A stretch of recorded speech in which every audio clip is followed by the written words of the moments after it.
دوستو سورہ فاتحہ قرآن مجید کی پہلی سورت ہے۔ جو شخص بھی 3 دن تک اس کا عمل کر لیتا ہے یا جس گھر میں 3 دن تک یہ سورت اس طرح پڑھی جاتی ہے اس گھر میں اتنا رزق آتا ہے اس شخص کے پاس جو اس کو پڑھتا ہے، اتنا مال و دولت آتا ہے کہ سب گھر والے حیران ہو جاتے ہیں، سب رشتہ دار حیران ہو جاتے ہیں، اتنا رزق ملتا ہے کہ سنبھالنا مشکل ہو جاتا ہے۔ جیسے سورہ فاتحہ کا پہلا نمبر ہے، مال و دولت میں بھی اس بندے کا پہلا نمبر لگ جاتا ہے جو شخص سورہ فاتحہ کو اس طرح 3 دن تک مسلسل پڑھ لیتا ہے۔ اب سنیے گا اس سورہ فاتحہ کو آپ نے کس طرح پڑھنا ہے اور کس وقت پڑھنا ہے، مکمل ترتیب سننے کے لیے، کیونکہ عمل نہایت ہی قیمتی اور خاص ہے۔ اس عمل کو جاننے کے لیے آپ اس ویڈیو کو اول سے لے کر آخر تک مکمل دیکھیے گا۔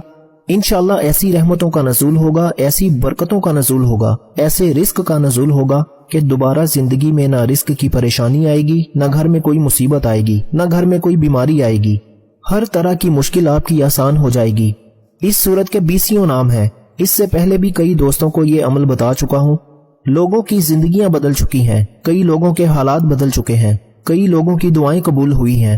جس جائز نیت کے ساتھ اس سورت کو پڑھیں گے، جو ارادہ رکھ کر پڑھیں گے، انشاءاللہ 3 دن مکمل نہیں ہوں گے، 3 دن پورے نہیں ہوں گے، آپ ہر جائز مقصد میں کامیاب ہو جائیں گے۔ اگر کوئی مقروض ہے تو قرضے کے تمام بندوبست ہو جائیں گے، اس کو پیسہ کہاں سے ملنا ہے، کیسے اللہ کی غیبی مدد آنی ہے، سارا قرضہ 3 دن میں اتر جاتا ہے۔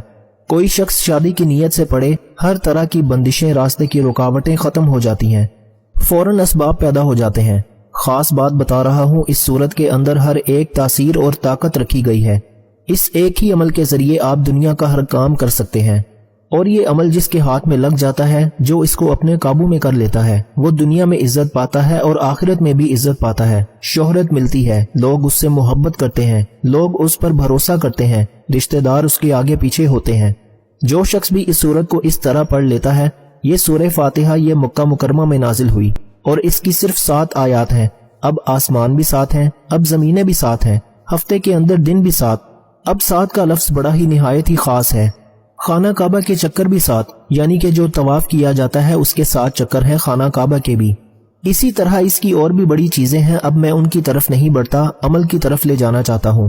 البتہ اس کے اندر بہت زیادہ حکمتیں چھپی ہوئی ہیں، وہ ساری حکمتیں آپ کے سامنے بیان کروں تو وقت بہت چاہیے۔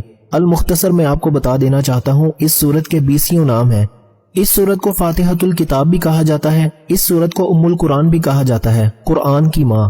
اس سورت کو سورۃ الکنز بھی کہا جاتا ہے، سورہ کافیہ بھی کہا جاتا ہے۔ کافیہ اس لیے کہتے ہیں کہ دوسری سورتوں کے بدلے میں یہ کافی ہے، یعنی کہ باقی سورتیں پڑھنے کی ضرورت ہی نہیں پڑتی، یہ تمام کے مقابلے میں آپ کو کافی ہے۔ اس سورت کو سورہ شافیہ بھی کہا جاتا ہے۔ شافیہ اس لیے کہتے ہیں کہ ایک صحابی نے دیکھا ایک آدمی مرگی کے دورے میں گرفتار ہے، اس کے کان میں یہ سورت پڑی، اس کو فوراً آرام آ گیا، حضور صلی اللہ علیہ وآلہ وسلم کی خدمت میں پیش کیا گیا اور یہ سارا واقعہ بیان کیا گیا۔ آقا علیہ الصلوۃ والسلام نے فرمایا یہ سورہ شافیہ ہے، ہر بیماری کی دوا ہے، خواہ وہ جسمانی بیماری ہو یا روحانی بیماری ہو، تمام بیماریوں کا علاج، ہر پریشانی کا علاج اس سورت کے اندر موجود ہے۔